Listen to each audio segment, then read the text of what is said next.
Hello guys, and welcome to my channel. So in this vlog I'm going to take you through our travel with us video when we went to Zimbabwe for our wedding. So this is en route to Zimbabwe via Nairobi in December 2017. So that's us entering the plane there.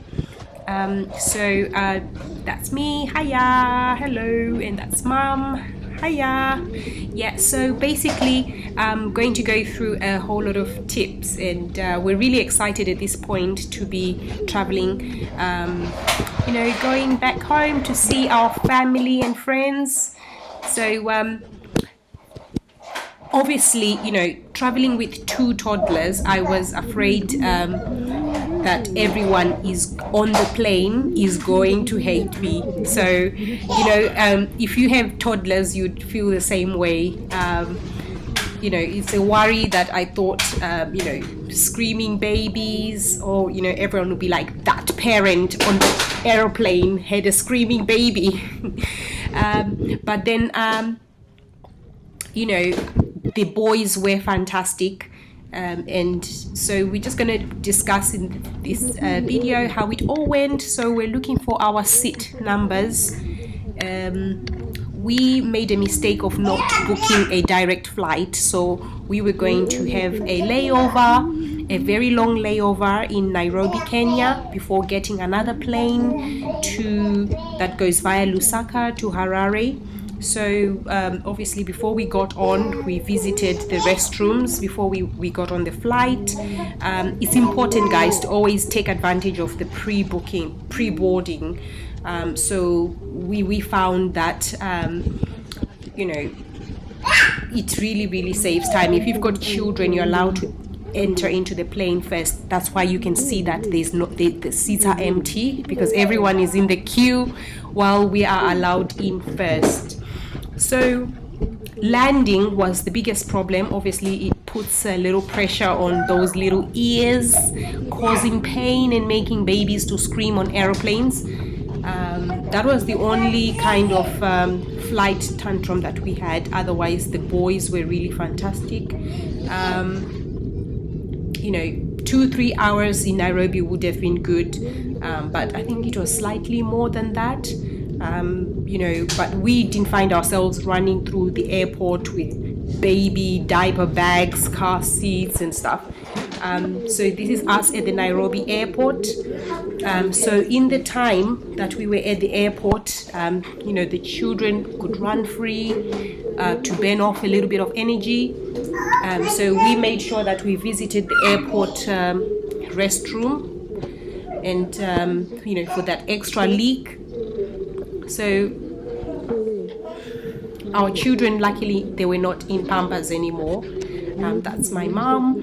And so we always make sure that when we're traveling with toddlers, thank goodness they're potty trained, of course, but make sure that they always do the last potty break before you get on your plane.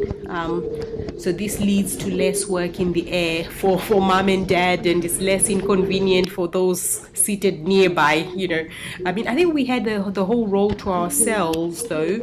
But obviously you don't want to be like, excuse me, plus you want you to know how long it will be until you keep your seatbelt fastened.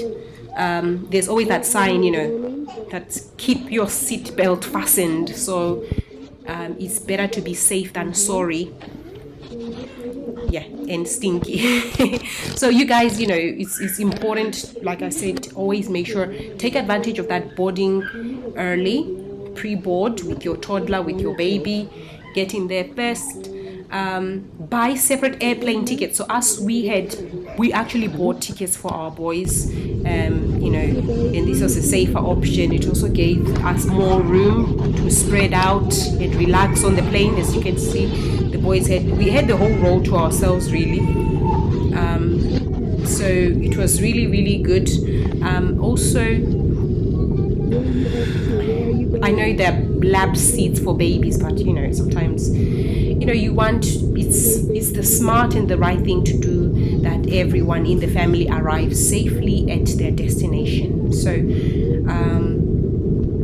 yeah, it still saves money. It's I know it's more expensive to book a seat for your baby or your toddler, but this may limit travel capabilities.